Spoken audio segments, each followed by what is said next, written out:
Hello, welcome to Video Mania 2. I'm the man behind the counter, Duncan, and today we're going to talk about a more recent Jean-Claude Van Damme movie. This is Darkness of Man, which came out earlier this year, and he has a great supporting cast here with him. You have Kristanna Loken from Terminator 3 fame, Spencer Breslin, Kirk Sticky Fingers Jones, and Emerson Menn, and some great cameos by Cynthia Rothrock and the late Shannon Doherty.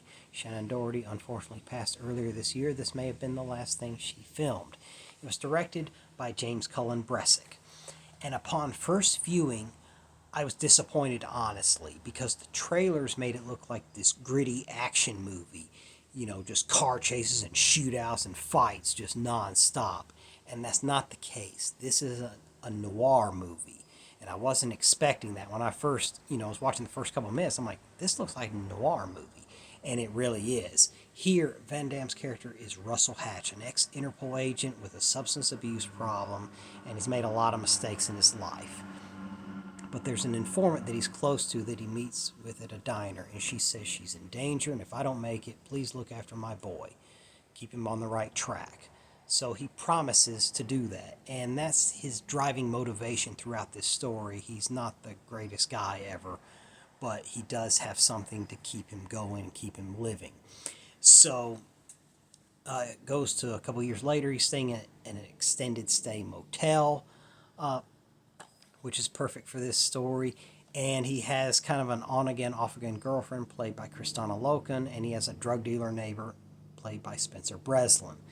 And here he tries to teach the boy right from wrong, but the boy's not very receptive, and he thinks his mother killed herself or OD'd, and he just wants to move on, and he thinks there's people that really aren't his friends, that they are his friends. So he picks him up from school and drives him around when he needs to, and he interacts with a lot of more unsavory characters, and so, but he's used to that world, but he's just trying to look after that boy. Like I said, that's his driving force.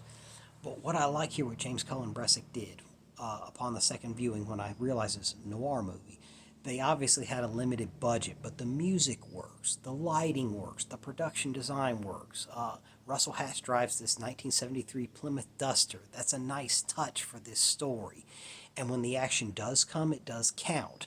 And the action sequences are solid. They're not the best, and they're not with the acrobatics we've come to expect from Van Damme, earlier in his career.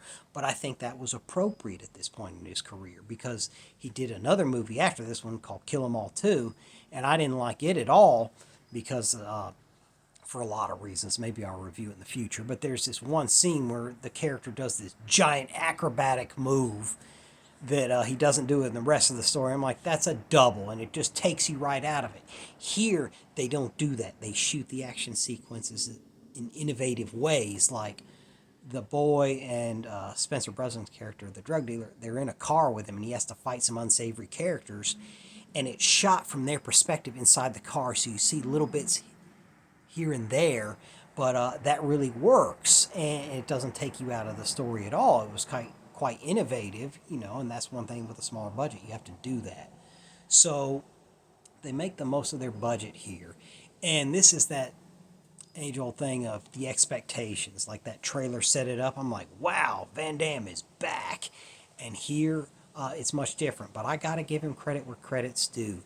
This movie, Van Damme really tried something different and more appropriate for this stage of his career, and I think it really works a lot if you go with that perspective in mind.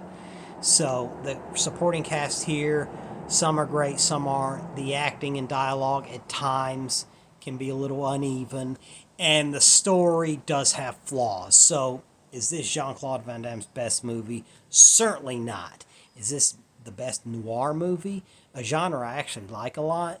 No, it's not. But if you're in the mood for something a little different, and for Van Damme experimenting and trying something different, give this a look. Like I said, upon second viewing, I've come to really appreciate it more now. So this movie, I would recommend with the right expectations. It's not going to work for everybody, and it took me a couple times to really get it. But I think Kristanna Loken's actually really good here, and it's unfortunate we don't see more of her. I think she's great.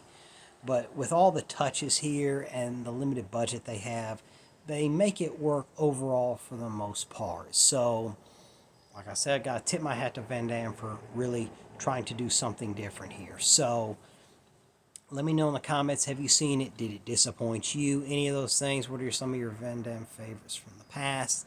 Any of those things. And if you like movies that aren't talked about as much as in other movies, give Video Mania 2 a like and subscribe. I'd really appreciate it. And take care till next time.